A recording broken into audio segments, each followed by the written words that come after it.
last ক্লাছত তোমালোকক ট্ৰাষ্টৰ বিষয়ে পঢ়াই আছিলোঁ ট্ৰাষ্ট দুটা পৰা আছে প্লেন ট্ৰাষ্ট আৰু স্পেচ ট্ৰাষ্টটো হ'ল 3D প্লেন ট্ৰাষ্টটো হ'ল 2D তো এইখিনিতো তোমালোকৰ ক্লিয়াৰ হৈ গৈছে এতিয়া ট্ৰাষ্টৰ দুটা ফ'ৰ্চ থাকে আমি জানো টু ফ'ৰ্চ মেম্বাৰ ইফালে এটা কম্প্ৰেশ্যন টেনচাইল হ'লে ইফালে হ'ব কম্প্ৰেশ্যন হ'লে ইফালে হ'ব তো তোমালোকৰ এইখিনিলৈকেতো ক্লিয়াৰ হৈ গৈছে হয়নে আজি এতিয়া আমি পঢ়িম ট্ৰাষ্টৰ প্ৰব্লেম সলভ কেনেকৈ কৰে ট্ৰাষ্টৰ প্ৰব্লেম সলভ কেনেকৈ কৰে সেইটো আমি চাম তো সলভ কেনেকৈ কৰিবা দুটা মেথড আছে দেখিছা নহয় এটা হ'ল মেথড অফ জইন আৰু এটা হ'ল মেথড অফ ছেকশ্যন সেইটো নেক্সট পেজত আছে মই তোমালোক কৈ আছোঁ নোট ডাউন কৰি যাবা দেই মেথড অফ জইন মানে কি ছাপ'জ এইটো এটা প্ৰব্লেম ইয়াতে এনেকৈ ফ'ৰ্চ দিয়া আছে এইটো হ'ল ৰোলাৰ ছাপৰ্ট আৰু এইটো হ'ল হিঞ্জ ছাপৰ্ট আমি আগতে চাই আহিছোঁ হয়নে তো আমাক ফ'ৰ্চটো এইটো ডাইৰেকশ্যনত দিয়া আছে আৰু ফ'ৰ্চটো কোনটোটা মেম্বাৰৰ মাজত দিয়া হৈছে এই দুটা মেম্বাৰৰ মাজত এই জইনটোত দিয়া হৈছে ফ'ৰ্চটো হয়নে আমাক প্ৰব্লেমটোত কি ওলাব লাগে চাওঁ এতিয়া আমি কি কৰিম আমি ওলাম এই মেম্বাৰটোত কিমান ফ'ৰ্চ লাগি আছে আমি এপ্লাইড ফ'ৰ্চটো এনেকৈ হয় আমি এই মেম্বাৰটোত কিমান ফ'ৰ্চ লাগি আছে সেইটো চাম আৰু লগতে আমি চাম যে আমাৰ এই মেম্বাৰটোত কিমান ফ'ৰ্চ লাগি আছে হয়নে আৰু লগতে এই মেম্বাৰটোত কিমান ফ'ৰ্চ লাগি আছে সেইটো আছে মানে তিনিটা মেম্বাৰতে কিমান ফ'ৰ্চ লাগি আছে সেইটো আমি চাম তো সেইটোৰ কাৰণে আমি মেথড অফ জইন কৰিম কাৰণ মেথড অফ ছেকশ্যন মানে কি আমি এনেকৈ কাটিম মানে ছেকশ্যনটো হ'ল এনেকৈ কাটিব লাগে কাটিলে মিনিমাম তিনিটা মেম্বাৰ কাটিবই লাগিব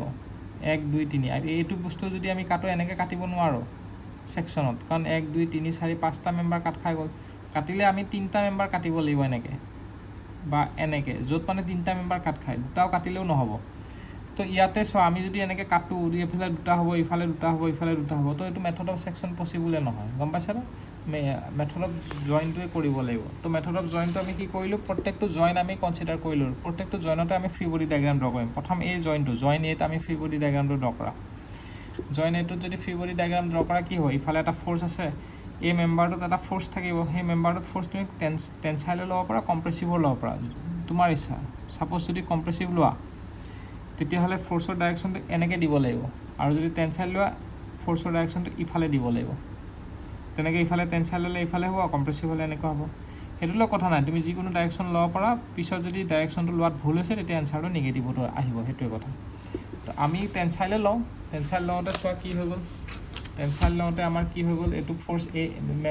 এইটো হৈ গ'ল আমাৰ জইনে ইফালে 500 নিউটনটো আছে ইফালে আমি ফ'ৰ্চটো ধৰি লৈছোঁ টি মানে টেনশ্যন বুজাইছে দেই FAC ফ'ৰ্চটো আছে আৰু ইফালে FBC ফ'ৰ্চটো আছে আৰু টি মানে টেনশ্যন তো ইয়াতে আমি সামেশ্যন অফ FXটো ওলাম সামেশ্যন অফ FX মানে কি এক্স ডাইৰেকশ্যনত কি এইটো হ'ল তোমাৰ চোৱা এইটো হৈ গ'ল তোমালোকৰ এক্স ডাইৰেকশ্যন এইটো হৈ গ'ল ৱাই ডাইৰেকশ্যন তো এক্স ডাইৰেকশ্যনত তোমাৰ এই এক্স ডাইৰেকশ্যনত কি ফ'ৰ্চ আছে অকল 500টো আছে আৰু এইটো আমি থিতাটো এইটো থিতা বুলি ধৰি থোৱা এইটো থিতা হ'লে কি হ'ব এইটো 45 ডিগ্ৰী হ'ব গোটেইটো 90 ডিগ্ৰী এইটো মাজেদি পাৰ হৈছে মানে এই এংগলটো 45 ডিগ্ৰী মানে এই এংগলটো কিমান হ'ব 45 ডিগ্ৰী হ'ব তো 45 ডিগ্ৰী হ'লে এইটো কি হ'ব FAC cos 45 এক্স ডাইৰেকশ্যনত আৰু 500 ইজ ইকুৱেল টু 0 দুইটা ডাইৰেকশ্যন ছেম হ'ব তো এনচাৰটো FACৰ এনচাৰটো ওলাই গ'ল ইমান হ'ব হয়নে তো FY কেনেকুৱা হ'ব FY মানে এইটো sin 45 হ'ব আৰু এইটো এনেকুৱা হ'ব তো মাইনাছ sin 45 আৰু ইফালে ফ'ৰ্চ এটা আছে এইটো বুজিলানে তো এইটো গুচি গ'লে এনচাৰটো এইটো হ'ব তো এইটো আমাৰ কি হ'ব এইটো মাইনাছ নহয় এইটো চৰি আমাৰ এইটো প্লাছ হ'ব লাগিছিলে প্লাছ হ'ব তাৰপিছত এইটো ইফালে গুচি গ'লে মাইনাছ হৈ যাব বুজিছা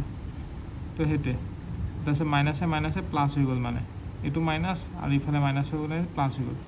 তেনেকৈ চি পইণ্টটোতো চোৱা চি পইণ্টটোতো আমাৰ চি পইণ্ট কোনটো হ'ব এইটো হ'ব চি পইণ্ট এইটো তো ইফালে এটা ফ'ৰ্চ থাকিব টেনশ্যন ইফালে এটা ফ'ৰ্চ থাকিব টেনশ্যন আৰু ইফালে ৰোলাৰ ছাপৰ্টৰ কাৰণে এটা ৰিয়েকশ্যন থাকিব এনেকৈ তো সেইটোৱে আমি ধৰি দিছোঁ চি পইণ্টত এইটো ৰোলাৰ ছাপৰ্টৰ ৰিয়েকশ্যনটো আৰু ইফালে এটা ফ'ৰ্চ থাকিব হয়নে ইফালে এটা ফ'ৰ্চ থাকিব FBC ফ'ৰ্চ আৰু ইফালে এটা থাকিব FAC ফ'ৰ্চ FACটো অলৰেডি পাই থৈ দিছা এইটো তো FAC ভেলুটো ইয়াতে প্লেচ কৰি দিছোঁ আৰু BCটো এনেকৈ থাকিলে তো সামেশ্যন অফ FX আৰু সামেশ্যন অফ FY কৰি পেলাই আমাৰ এনচাৰটো ওলাই যাব এতিয়া মেথড অফ ছেকশ্যনটো কেনেকৈ কৰে চব প্ৰব্লেমতে মেথড অফ ছেকশ্যন কৰিব নোৱাৰি এইটোত পাৰি কাৰণ এইটো তিনিটা মেম্বাৰ কাট খাইছে নহয় সেইটো সেইকাৰণে মেথড অফ ছেকশ্যন কৰিছোঁ চোৱা এইটো এটা বেলেগ প্ৰব্লেম হয় এইটোত আমি এনেকৈ আছে ফ'ৰ্চটো এনেকৈ ইফালে দিয়া আছে 2 নিউটন আৰু ইফালে এইটো ৰিয়েকশ্যন R1 তেনেকুৱা তো আমাক কি লাগে আমাক লাগে ছাপ'জ কুৱেশ্যনত কৈ দিব পাৰে যে ডি ই মেম্বাৰটোৰ ফ'ৰ্চটো ওলোৱা তো মেথড অফ জইন কৰি থাকিব নালাগে মেথড অফ জইন কৰিব প্ৰব্লেমটো কি হয় মেথড অফ জইনৰ লিমিটেশ্যনটো কি হয় এইটোৰ ফ'ৰ্চটো ওলাব লাগিলে তুমি এইটোৰো ফ'ৰ্চটো ওলাব লাগিব এইটোৰো ফ'ৰ্চ ওলাব লাগিব তিনিটা এইবিলাক চল্ভ কৰি পেলাইহে এইটো ওলাব পাৰিবা তেনেকুৱা কিন্তু মেথড অফ ছেকশ্যনত মানে ডাইৰেক্টলি যোনটো মেম্বাৰ লাগে সেইটোৱে ওলাব পাৰি কিন্তু তিনিটা মেম্বাৰ কাটিব লাগিব যেনেকৈ আমি প্ৰথম তিনিটা মেম্বাৰ এনেকৈ কাটিলোঁ ঠিক আছে জাষ্ট 1 মিনিট ৰ'বা দেই আমি তিনিটা মেম্বাৰ কাটিলোঁ কাটি পেলাই আমি এইটো ছাইডে ল'ব পাৰোঁ এইটো ছাইডে ল'ব পাৰোঁ আমি এইটো ছাইড লৈ ল'লোঁ ছাপ'জ তো আমি এইটো ছাইড লোৱাৰ পিছত আমি কি কৰিলোঁ মমেণ্টেড চি বুলি ধৰিলোঁ হয় নাই মমেণ্টেড চি এই মমেণ্টৰ চিটো 0 ধৰিলোঁ আমাক লাগে কি ওলাবলৈ